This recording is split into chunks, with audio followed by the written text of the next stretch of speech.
नमस्कार दोस्तों, मैं प्रभात कुमार आज आपके लिए एक बार फिर लेकर आया हूँ साप्ताहिक करंट अफेयर्स 3 मई से 8 मई तक।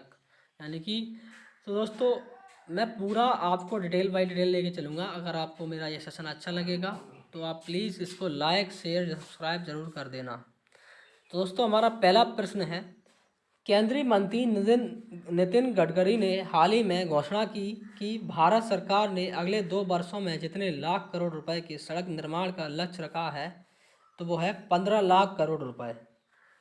तो दोस्तों वह देश जिसने हाल ही में जानवरों के लिए कोविड-19 टीकों के पहले बैच का उत्पादन किया है तो वो है रूस। अंतर्राष्ट्रीय खगोल विज्ञान दिवस यानी कि इंटरनेशनल एस्ट्रोनॉमी डे जिस दिन मनाया जाता है तो वो है 2 मई। जो देश कम गति वाली ड्राइवरलेस कारों को चलाने की अनुमति देने वाला पहला देश बन गया है तो वो है ब्रिटेन। अंतर्राष्ट्रीय मजदूर दिवस जिस दिन मनाया जाता है तो वो है 1 मई। कनाडा ने हाल ही में जिस देश को कोरोना संक्रमण से लड़ने के लिए 10 मिलियन अमेरिकी डॉलर की सहायता प्रदान करने की घोषणा की है तो वह है भारत। उत्तराखंड सरकार ने कोविड महामारी के बढ़ते संक्रमण को देखते हुए इस साल होने वाले जिस यात्रा पर रोक लगा दी है तो वो है 4 धाम यात्रा।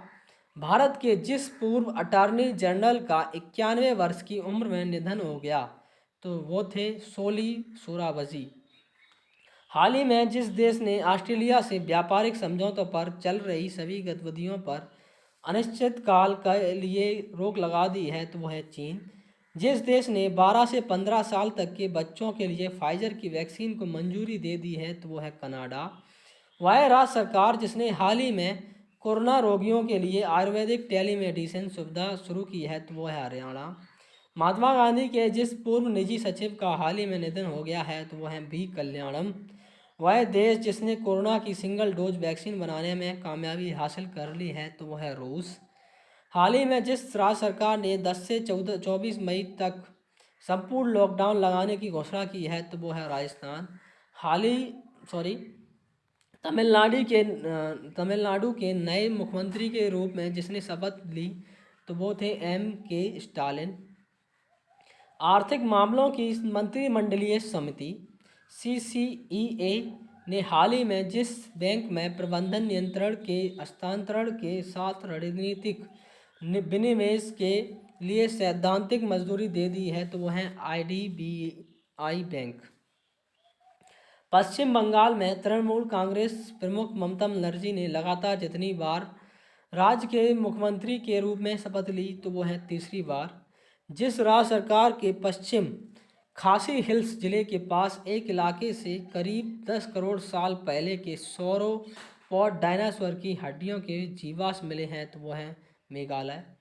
नासा के अंतरिक्ष यान पार्कर सोलर प्रोब ने जिस ग्रह से एक प्राकृतिक रेडियो सिग्नल की खोज की है तो वह है शुक्र ग्रह।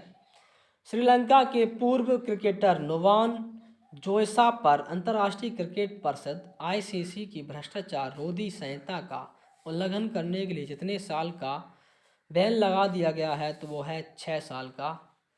केंद्रीय मंत्रिमंडल ने भारत और जिस देश के बीच प्रवास एवं आवागमन संबंधी समझौता ज्ञापन को मंजूरी दे दी है तो वो है ब्रिटेन। भारतीय सेना ने हाल ही में जिस राज्य में पहला green solar energy harnessing plant शुरू किया है तो वह है सिक्किम। राष्ट्रीय लोक दल RLD के अध्यक्ष एवं जिस पूर्व केंद्रीय मंत्री का कोरोना की चपेट में आने से निधन हो गया है तो वह है चौधरी अजीत सिंह। भारतीय रिजर्व बैंक RBI ने स्वास्थ्य सुविधाओं के लिए निम्न में से कितने करोड़ रुपए के कर्ज देने की घोषणा की है तो वह 50,000 करोड़ रुपए। भारतीय रिजर्व बैंक RBI ने हाल ही में ICICI बैंक पर जितने करोड़ रुपए का जुर्माना लगाया है तो वह है 3 करोड़ रुपए। वह देश जिसने हाल ही में एबोला के 12वें प्रकोप के अंत की घोषणा की तो वह है कांगो। UK स्थित वैश्विक ब्रोकरेज फर्म बार्कलेज ने भारत के GDP विकास अनुमान को 2021-22 के लिए अपने पहले के 11% के अनुमान से घटाकर जितने प्रतिशत कर दिया है तो वह 10%। विश्व अस्थमा दिवस यानी कि वर्ल्ड अस्थमा डे जिस दिन मनाया जाता है तो वह हर साल मई के पहले मंगलवार को हाल ही में जिस राज्य सरकार ने कोरोना संकट को देखते हुए अगले 2 महीने कार्ड धारकों को मुफ्त राशन एवं ऑटो टैक्सी चालकों को 5,000 रुपये की सहायता देने की घोषणा की है, तो वह दिल्ली सरकार। सुप्रीम कोर्ट ने 2018 में महाराष्ट्र सरकार द्वारा दिए गए जिस आरक्षण को खारिज कर दिया है, तो वह नौकरियों के शिक्षण संस्थानों में 50% से ज़्यादा मराठा आरक्षण। हल्के लड़ाकू विमान तेजस बनाने में महत्वपूर्ण भूमिका निभाने वाले पद्मश्री से सम्मानित जिस वैज्ञानिक का 78 वर्ष की आयु में निधन हो गया है, तो वह है मानस बिहारी वर्मा। अंतर्राष्ट्रीय अग्निशमन दिवस इंटरनेशनल फायर फाइटर्स डे जिस दिन बनाया जाता है, तो वह है 4 मई। जिस राज्य सरकार की नई गाइडलाइन के मुताबिक चिकित्सा सेवा के लिए भी लोगों को पास लेना अनिवार्य कर दिया है, तो वह उत्तर प्रदेश। वह देश जिसने हाल ही में भारत को P-8 टाइप पेट्रोल विमान की बिक्री को मंजूरी दी है, तो वह अमेरिका। विश्व हास्य दिवस बर्ड लाफ्टर डे जिस दिन मनाया जाता है, तो वह मई के पहले रविवार को। हाल ही में जिस राज्य सरकार ने मिट्टी के खिलौनों को GI टैग देने की घोषणा की है, तो वह है तमिलनाडु। जम्मू कश्मीर के जिस पूर्व राज्यपाल का हाल ही में निधन हो गया है, तो वह है जगमोहन। भारतीय रिजर्व बैंक RBI के नए डिप्टी गवर्नर के रूप में जिसने पदभार संभाल लिया है, तो वह है T रविशंकर। हाल ही में जिसने पुर्तगाल ग्रैंड प्रिक्स जीतकर अपने कैरियर की 57वीं जीत दर्ज की है, तो वह है लुइस हैमिल्टन। तो दोस्तों, अगर आपको सेशन अच्छा लगा है तो please like share and subscribe जरूर करना। धन्यवाद।